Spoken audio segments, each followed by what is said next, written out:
We shall defend our island, whatever the cost may be. We shall fight on the beaches. We shall fight on the landing grounds. We shall fight on the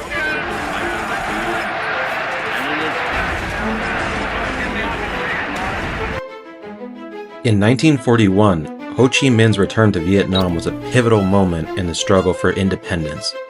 At this time, Vietnam was under Japanese occupation, and the French colonial administration was weakened by Germany's occupation of France.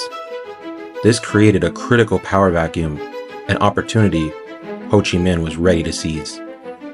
Ho Chi Minh had spent years abroad in China, France, and the Soviet Union, immersing himself in anti-colonial and socialist ideologies.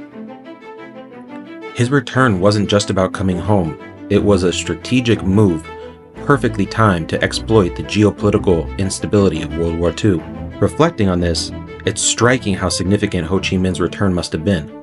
To a nation long dominated by foreign powers, his presence symbolized hope and a renewed commitment to independence.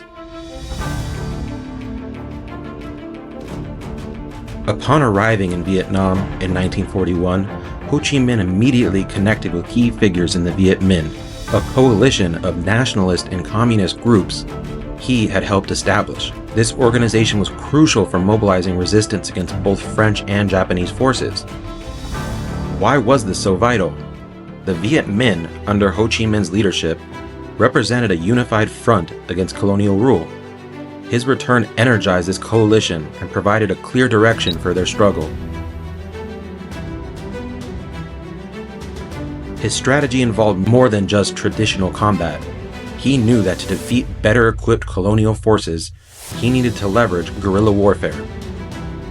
This form of warfare was crucial because it allowed the Viet Minh to operate effectively despite their limited resources. So why was guerrilla warfare so central to Ho Chi Minh's strategy?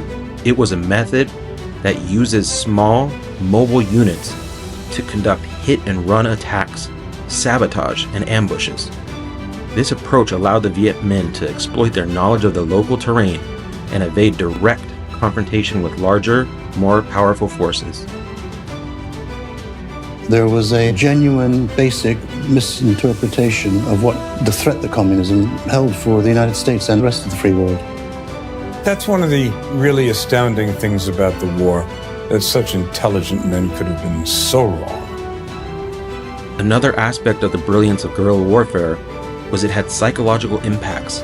By disrupting supply lines and damaging infrastructure, the Viet Minh undermined the colonial forces' morale and logistical capabilities. These tactics were effective in wearing down the enemy over time, rather than engaging in costly, large-scale battles. Ho Chi Minh's ability to inspire was key to the strategy's success. By rallying local communities and emphasizing a shared goal of independence, he turned ordinary people into active participants in the resistance. This widespread support was crucial for sustaining this guerrilla campaign. Globally, Ho Chi Minh's alignment with anti-colonial and socialist movements reinforced his strategy. His connections with figures like Jean Juarez and the Soviet Union provided ideological and strategic support, enhancing his approach to guerrilla warfare all across his journey globally. Ho Chi Minh didn't want to negotiate with anyone. He knew eventually he would win. But they could control how many people they were losing. And all they were doing was keeping their casualties down to below their birth rate. Looking at Ho Chi Minh's tactics, it's evident how crucial guerrilla warfare was to his strategy. Ho Chi Minh's impact during his return was profound. His leadership and strategic use of guerrilla warfare were instrumental in transforming the Viet Minh into a formidable force, reshaping Vietnam's path to independence.